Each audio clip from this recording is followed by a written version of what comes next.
Hi, welcome. My name is Michelle Lowe. I am a gallerist based in New York.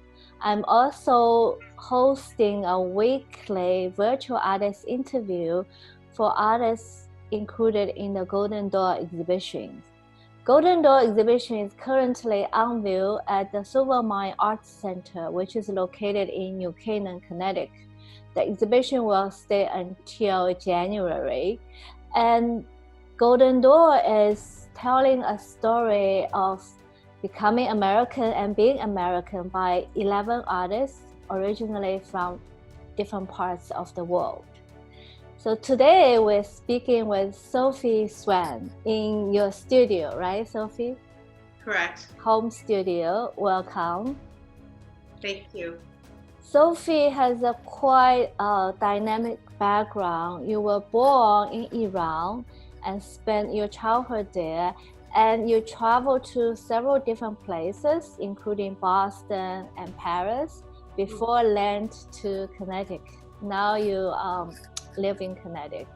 Correct. Great. And also in terms of your career, you have a law degree as well as pursuing, arts education in fine art and studio art.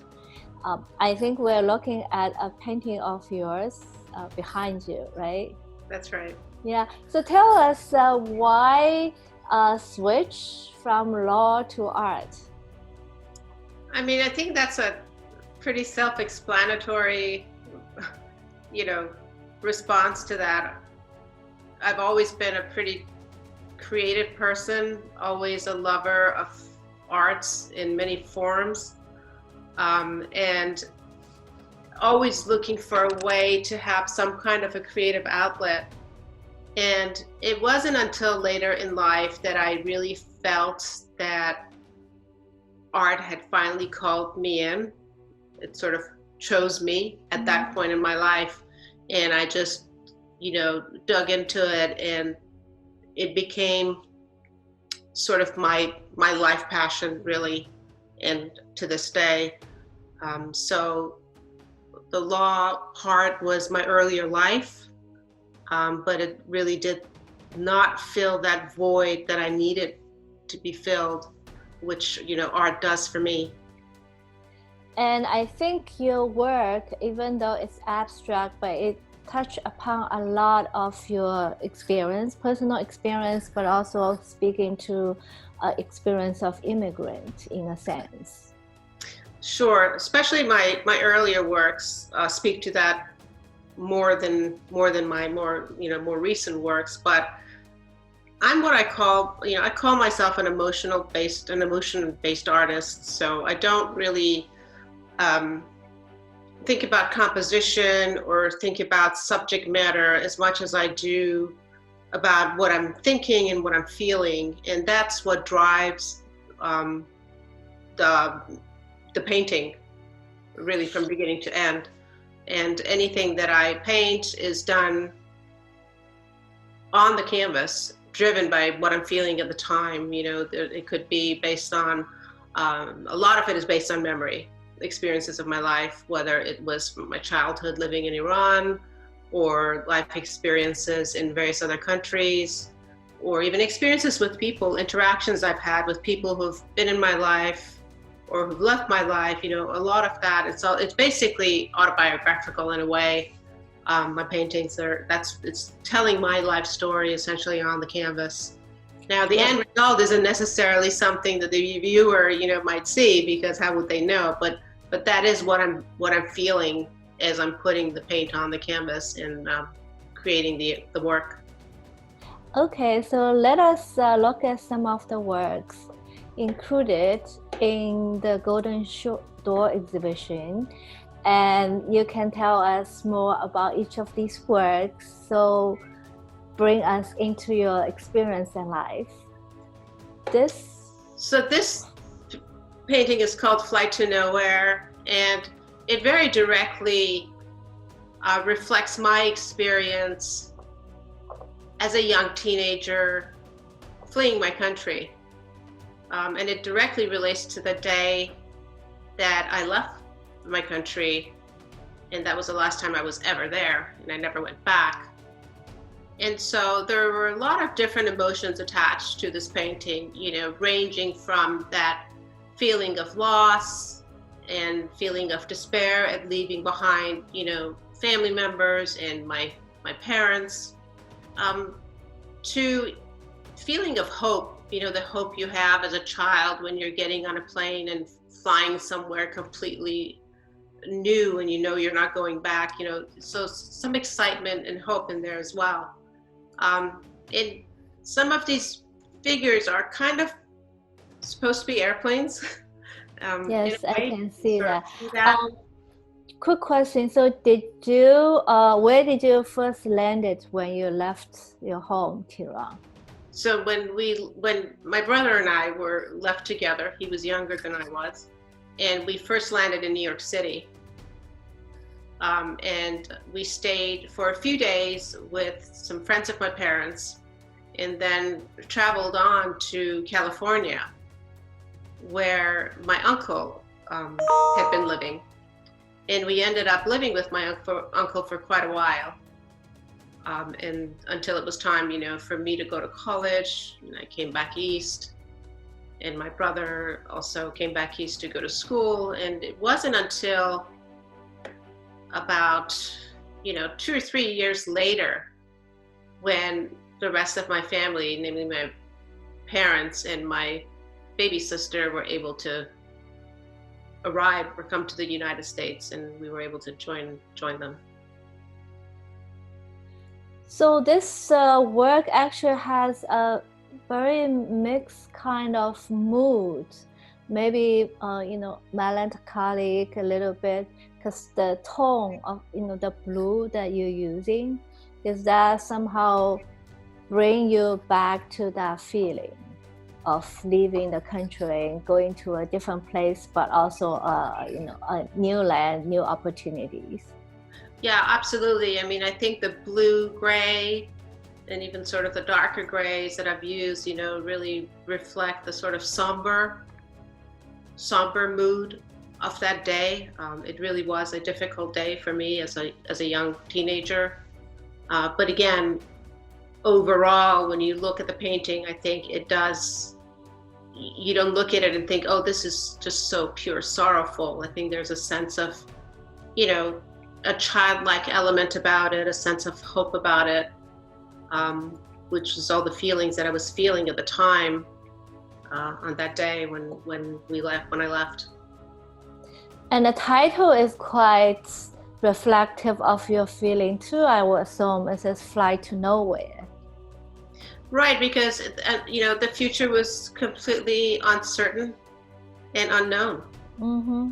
I didn't know if I was going to ever come back or not. I wasn't sure what was going to happen, where I was going to end up permanently. So it was a very, very uncertain time for me. And, when your foundation gets shaken that way, where you don't feel like you have, whatever you felt, that you had a root that was, keeping you grounded, when that's taken away, it just really, it has, I think, a sort of traumatic effect that stays with you for quite a while. And even to this day, I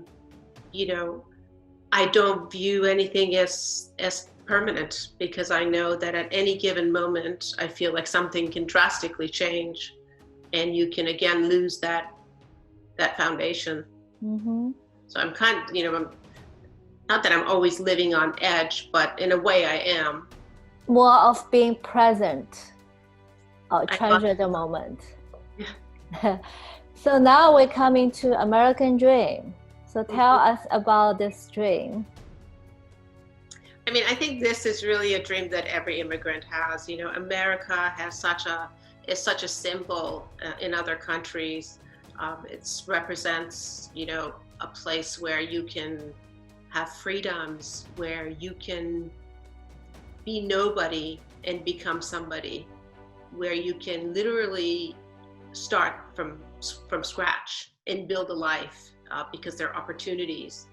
And of course, one of the, biggest symbols of this America as, the land of capitalism, and everybody, owns a home, and in whatever shape or form, large, small, that's the dream for everyone. And so, to me, this painting represents that sort of sense of accomplishment, that I did it. I came here under circumstances that were not ideal, and made a life, and sort of blended into this country that took me in and accepted me for who I was. And I built a life. But as an immigrant, there's always going to be that little void somewhere inside you, for your homeland, for your country, as you remember it. Mm-hmm. And that is going to stay forever. So that void will never go away. And as much as I feel completely American, and love this country and consider it my homeland in a way, there is that part of me that kind of yearns for the home country, mm-hmm. Which to me at this point is an unrecognizable place. So even if I go back, I don't think that I would really ever fill that void. That's very much of, as you said, a story or a dream, a feeling that most of the immigrants, like myself too, I came from Shanghai, or feel that this is my homeland, America.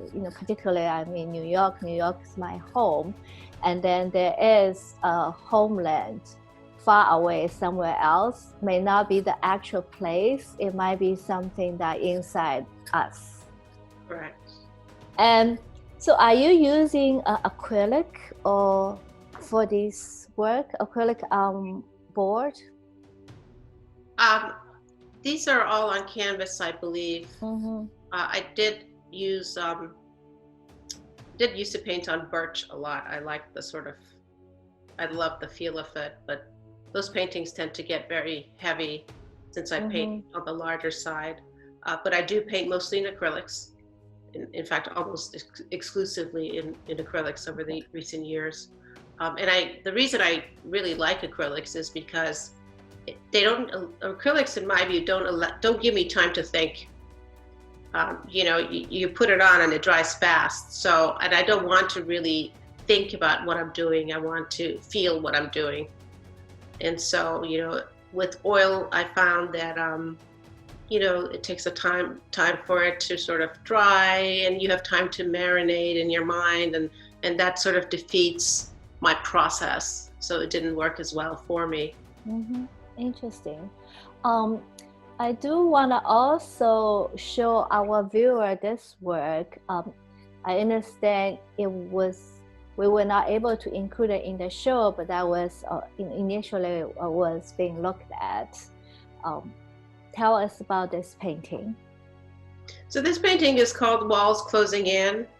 And again, it's one of my works that, very directly relates to my experience right before I left. In Iran at the time, there was a revolution happening. And I, was there during that time. And as a young teenager, I found it to be quite frightening. Up until then, I had led a life which was kind of in a bubble. So, totally unaware of the reasons why so many people in that country were unhappy and unsatisfied with the regime that brought them to the point of, violence. But for me, living away from that and in that sort of bubble, it just was a terrifying time period. And I distinctly remember many nights where, there was mayhem in the streets and we could hear it. And the power was out and you could hear sirens, you could hear, I guess gunfire. It was just, destabilizing. And it just felt like the walls were closing in. I see. And this actually has a little bit different type of composition than the other two, right? Yeah, it does. I often use the symbol of, I guess it looks like a cross, and it's not meant to be religious in any way. But because I lived in a, Middle Eastern country, a religious Middle Eastern country, there's always, but then raised in such a Western world, so to speak, there was always that sort of conflict of, East, West, Christian, Muslim. And I've always felt like, kind of in the middle. Mm-hmm. But that's what those crosses. Those crosses, I see. Very interesting. A very personal and creative, artistic way of addressing these issues. These are very complicated issues, and it's been going on for as long as we know, and it's gonna last until at some point. But this is a very interesting way to address this. Let us come back to the American dream to have a nice ending note for our conversation today. Thank you so much, Sofie, for sharing your story and your life experiences with us through art. And thank you all for joining us. Come back next Thursday, where I'm going to be speaking with another artist. And thank you, Sofie. Thank you very much, Michelle.